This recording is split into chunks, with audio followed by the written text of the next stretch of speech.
Everybody who's done anything in Supercross, myself, Ricky Carmichael, Jerry McGrath, all these guys came up through Loretta's. It's the biggest, the best, most pristine amateur national in the world. If you want to get on the radar of amateur motocross, this is the place to be. This is the proving grounds, because if you win here, you beat everyone. And I think that's what makes this the crucible of amateur motocross. It does not get any more competitive than Loretta Lynn.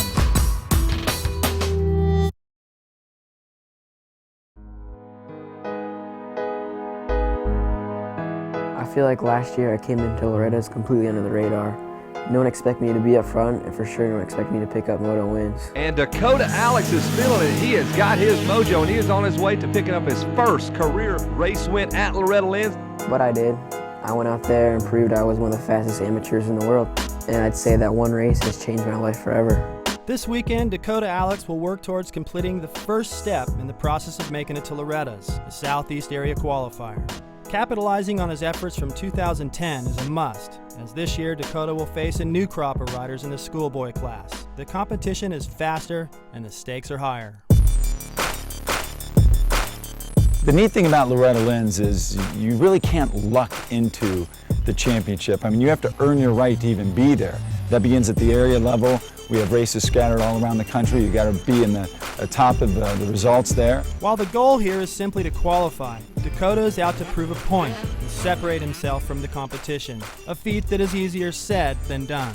I raced Super Minis and 85s in 2010, but this year I moved up to 125s and 2TFs. I like them a lot. With little experience on the faster bike, Dakota has his work cut out for him. Then you move on to the regionals in the middle part of summer, and that's when it gets really competitive. You know, you have to finish in the top maybe quarter or top 5% of the class, and then you get to move on to the actual championship finals. Jace Owen grabs the lead early in the final moto of the Schoolboy 2 class, with Dakota Alix and Nick Gaines breathing down his neck. Before making it to the regional, amateur motocross's most elite must first survive the area qualifier. Dakota Alix is digging deep, but has proven to be no match for Owen this weekend. He'll end up in qualifying position, but has to be rethinking things after the display put on by Owen. The competition is going to be really tough. You got Aldridge, Owen, Leocata, Gaines, Rodriguez. There's a bunch of them, which just goes on and on. But when you go to Loretta's, you know you got the best 40 guys in the world racing, so it was pretty much to win Loretta's, you was the best in your class. You got the best riders out there, the heat, and the motos are longer, and the added pressure of all the sponsors being there and knowing you have to do good because it is the race for the amateurs. It's hands down by far the best amateur race in the world, no doubt. It's the only professional amateur event. You know you're going to get long motos. You know if you work hard, you can work your way through the pack. You have a 3-moto format instead of a 2-moto format, and I think this is all things that really help give everyone a chance. No one's going to basically go out there and have something that takes them out of showing the world what they can do. And let me tell you, the world will be watching. Dakota was able to qualify for the Southeast Regional with a handful of podiums. But make no mistake, the weekend belonged to Jace Owen. It's good to get qualified at Lazy River. I won Schoolboy 1 and Schoolboy 2. So going into the regionals, it should be good. I'm looking forward to hopefully getting a win there. I live in Illinois, but I'm here in Chesterfield, South Carolina, here at Club MX. It's been raining a lot back at home, so I figured I'd get away from that. So far it's been awesome. I'm just loving it. He's been here for a few weeks. Kid's got a lot of heart, and he rips. He's a good kid off the track too, you know.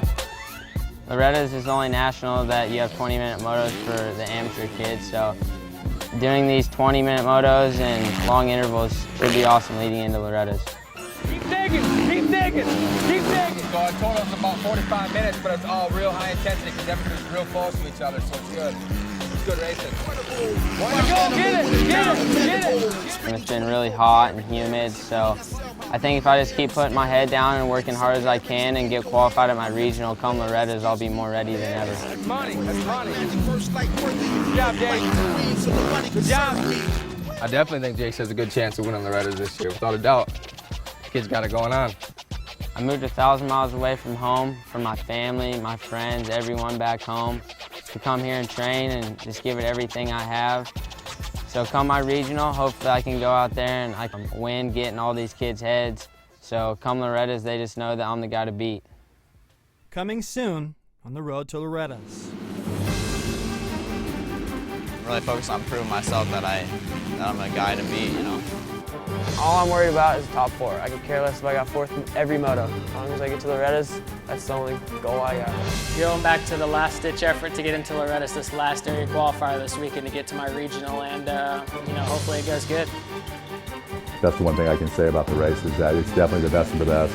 You could call the rivalry between Cooper and Adam a big rivalry. It's like the new age of Alessi Villapoto. I definitely thrive off knowing that some people are gunning for me just like I'm gunning for other people, so it's cool. They're talking about doing surgery on his liver, possible collapsed lung and shoulder damage. It looks like our hopes for Loretta's this year might have ended with that moto.